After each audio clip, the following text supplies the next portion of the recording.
मैं थोड़ा सा रोक रही हूं आपको रमन। इस बीच किसान आंदोलन से जुड़ी एक बड़ी खबर सामने आ रही है। भूपेंद्र सिंह मान सुप्रीम कोर्ट की कमेटी से अलग हो गए हैं।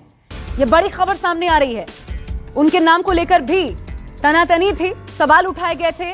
अब जो जानकारी आ रही है, भूपेंद्र सिंह मान सुप्रीम कोर्ट की ये जो 4 सदस्यीय कमेटी गठित हुई थी, इससे अलग हो गए हैं। हालांकि अभी तक स्पष्ट रूप से कारण क्या रहा यह हम जानने की कोशिश कर रहे हैं ताकि दर्शकों तक तुरंत पहुंचा पाएं। लेकिन बहुत बड़ी खबर है, और जो कोशिश सुप्रीम कोर्ट की तरफ से हो रही थी कि सदस्य कमेटी बनाई जाए और उसके बाद वहां पर किसानों की बात सुनी जाए ताकि इस मसले का हल निकाला जा सके, एक बड़ी चोट उस फैसले पर भी है, सुप्रीम कोर्ट की उस कोशिश पर भी है, जिस तरीके से भूपेंद्र सिंह मान ने खुद को इस कमेटी से अलग किया है। यह बड़ी जानकारी, और बड़ी जानकारी इसको लेकर भी सामने आ रही है कि संशय बरकरार है, कल की बैठक हो पाएगी या नहीं अभी तक स्पष्ट नहीं है। सरकार और किसानों के बीच जो 10वें दौर की वार्ता होगी, और उससे पहले अगर इस प्रकार की खबर आती है तो जाहिर तौर पर यह एक झटका है और त्रिस्तरीय, क्योंकि सुप्रीम कोर्ट ने कोशिश करते हुए, हालांकि किसान संगठन बार बार कह रहे थे कि हम तो गए नहीं सुप्रीम कोर्ट, पहले उनकी तरफ से यह भी कहा गया कि हम शामिल नहीं होंगे इस बातचीत में।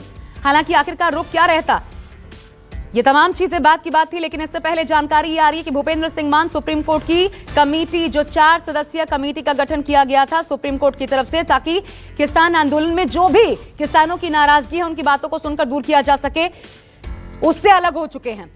जितने सदस्य थे इस कमेटी में, बड़ी बात यह कि सभी पर पहले से एक तटस्थ विचार के साथ वो कृषि कानूनों को किस रूप में देखते हैं, इसको लेकर सवाल उठाए जा रहे थे। उनकी निष्पक्षता को लेकर के सवाल उठाए जा रहे थे।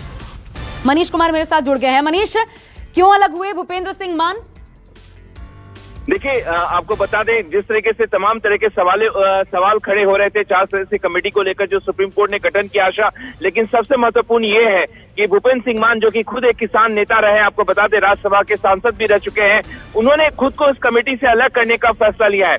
जो ट्वीट कर उन्होंने एक पत्र, जो बयान जो अपना जारी किया है, उन्होंने साफ तौर पे कहा है कि मैं पंजाब के किसानों के साथ खड़ा हूं, मैं पंजाब के किसानों के हितों की अनदेखी नहीं कर सकता। तो ये बयान उन्होंने जारी किया है। इसका मतलब साफ संदेश साफ है कि कहीं ना कहीं एक बात जो ये कही जा रही थी कि वो इस कानून के समर्थन में है, लेकिन किसान, पंजाब के किसान क्योंकि इस कानून का विरोध कर रहे हैं, अब भूपेंद्र सिंह मान कह रहे हैं कि वो पंजाब के किसान जो आंदोलन कर रहे हैं उनके साथ वो खड़े हैं। तो जाहिर तौर पर उन्होंने अपना स्टैंड जो है एक प्रखरता के साथ रखी है, और उन्होंने इस कमेटी से खुद को, जो सुप्रीम कोर्ट ने गठन किया है, उससे खुद को अलग करने का ऐलान कर दिया है।